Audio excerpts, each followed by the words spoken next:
Bilang isang OFW, alam natin kung gaano kahirap kumita ng pera sa malayo sa pamilya. Pero ang tanong, hanggang kailan tayo magtatrabaho abroad? Ngayon, ibabahagi ko sa inyo ang Fimpo negosyo na pwedeng magbigay ng passive income para kahit nasa ibang bansa ka, may kita pa rin sa Pilipinas. Una, rental business. Ito ang isa sa pinaka-popular na negosyo para sa OFWs.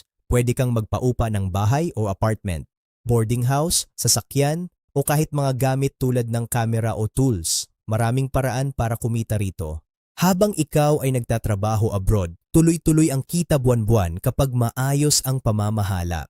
Pangalawa, online content monetization. Kung may cellphone ka at internet, pwede ka nang magsimula. YouTube, Facebook Reels, o TikTok.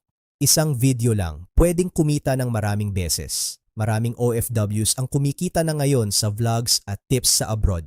Buhay OFW stories man yan, habang nasa trabaho ka, ang content mo ang nagtatrabaho para sa'yo.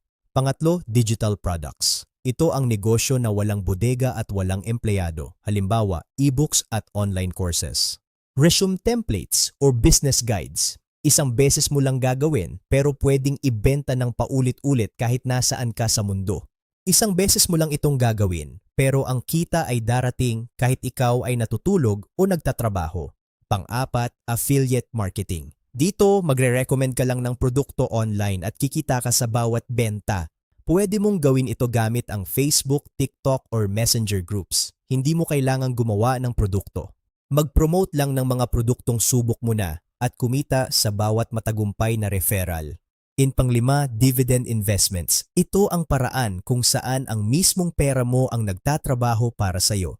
Sa tamang kaalaman at disiplina, kumita ka sa dividends habang may potential pa sa long-term growth. Ito ang magandang simula para sa tunay na financial freedom para sa ating mga kababayang OFW.